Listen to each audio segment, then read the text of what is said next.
Now, we shouldn't have favorites in the market because, everything is relevant at the stage where the entire thing goes up anyways. But based on percentages, the penguins, they do quite well. So I'm happy that I got them around here. To be fair, I also got them around here and here. But here's what I think. The exact same thing as prior. This at 600 million market cap is way too low.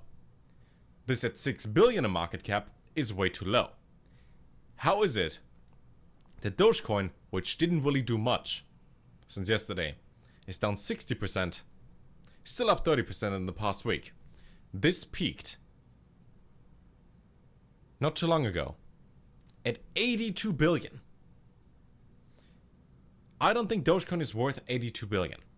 So if Pudgy Penguins goes to 1/14 of that, it does a 10x from here.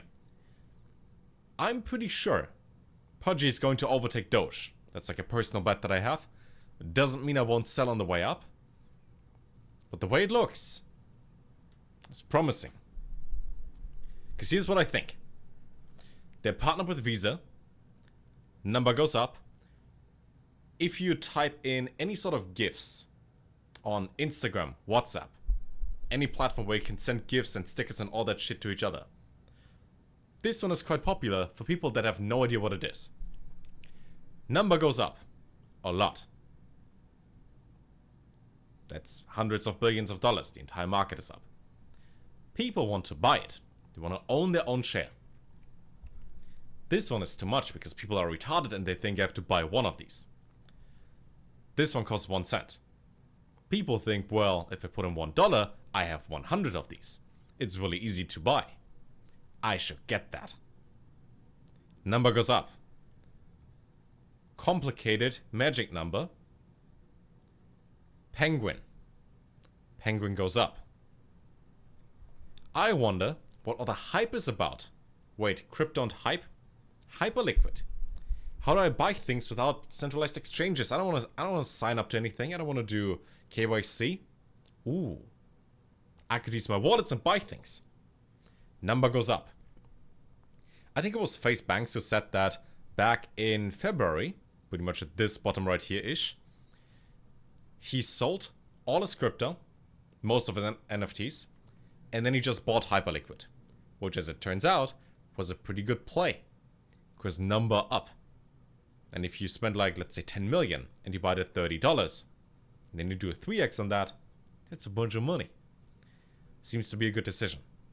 Now, if we simply zoom out, because it's good to look at the number and see, oh wow, number up.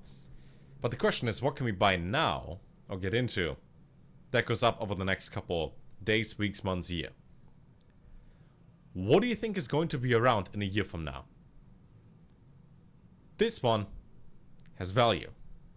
This guy seems to be the president. This one people use, but it's a centralized exchange. Difficult. What is the easiest to get into? That seems funny. And has a use case. That's what I'm trying to think here. Could be Tau. Then again, Tau used to be at 600 earlier this year.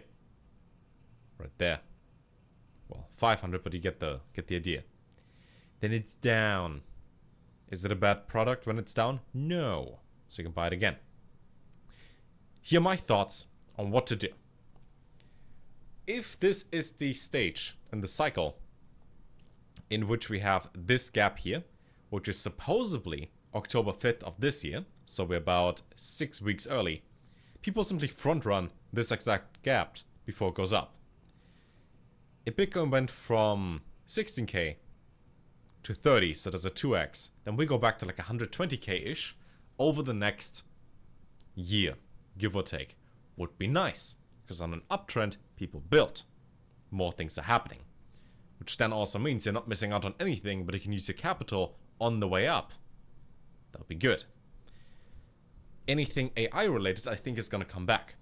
Don't buy this one at all, but remember, at this stage here, when Alex Becker made active crypto videos, he said, look, crypto.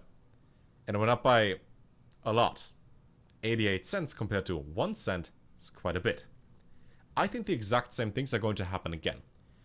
He did sell most of his positions, so like cleaned up his wallets, which is kind of retarded considering that he could have just waited for, you know, leg up, which is kind of obvious, but whatever. Same things are going to happen again, just like every cycle. Doesn't mean it's going to be AI, doesn't mean it's going to be virtuals or NFTs or meme coins or whatever. But there will be one category, one sort of, you could say, specific niche within crypto. Maybe one chain specific. Maybe it's Robinhood. Anything based on Robinhood. We have like, what is it at? Cat. That one. Cash Cat. Maybe this one is going to go up a lot. Maybe. Only after the initial hype is over for the market in general. That's when Robinhood goes up again. Maybe it's something on a different chain.